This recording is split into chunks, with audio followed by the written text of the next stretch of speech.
President Trump says he can't force El Salvador to release Kilmar Abrego Garcia from prison, while the president of El Salvador says he won't do anything to bring the Maryland resident back to the U.S. The two leaders sat side by side in the Oval Office a little bit earlier today, laying out their positions, saying for now, Abrego Garcia will stay where he is. This all despite the Supreme Court ordering the Trump administration last week to facilitate his release. U.S. Attorney General Pam Bondi says the high court's order is not the same thing as Washington making it happen. Take a listen. If they wanted to return him, we would facilitate it, meaning provide a plane. Of course, I'm not going to do it. It's like, the question is preposterous. How can I smuggle a terrorist into the United States? And now more pressure could be coming from Maryland Senator Chris Van Hollen, who says if Abrego Garcia is not back in the U.S. by midweek, he'll go to El Salvador himself. Tara Lynch, live on your corner in Baltimore at 11 o'clock. And Tara, the senator and Maryland's governor speaking out about this. And so was a crowd of demonstrators downtown tonight.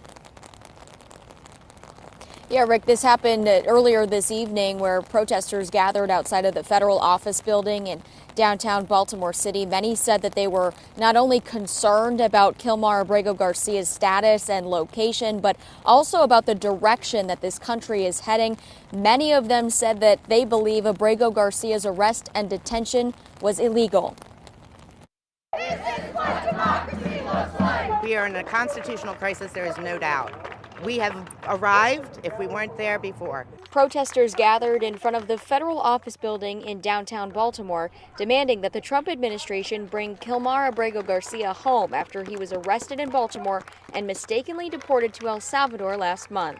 ICE admitted that this was a mistake, and it's a mistake that has cost a man his entire life as he knows it. Maryland is not supposed to be a place where we let that happen, and here it is happening.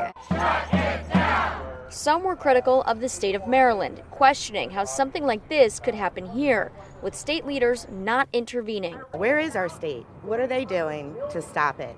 I'd like to know. Why are we allowing people without warrants to drag people out of cars and out of homes and throw them on planes and send them out without any orders and to disobey judges' orders?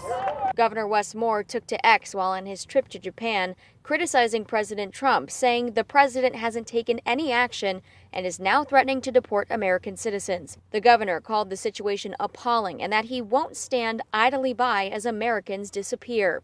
With the president of El Salvador in Washington this week, Maryland Senator Chris Van Hollen says he wants a meeting with Nayib Bukele to discuss Abrego Garcia's return. If they can't meet in the U.S., Van Hollen says he will travel to El Salvador himself. I believe that the president of El Salvador will reconsider when he understands the full story of this illegal detention. I don't think he wants to essentially be the president who's kidnapped a United States citizen. Abrego Garcia's case is being heard yet again in federal court in Greenbelt tomorrow. Those protesters tell me they will be down there outside of that courthouse yet again to rally for Abrego Garcia. And federal court records show yet another filing by the Trump administration, which reaffirmed the government's belief that Abrego Garcia is a member of MS-13, but it did not provide any update on Abrego Garcia's status, location, or condition. For now, reporting live on your corner in Baltimore City, Tara Lynch, WJZ. All right, Tara, thank you.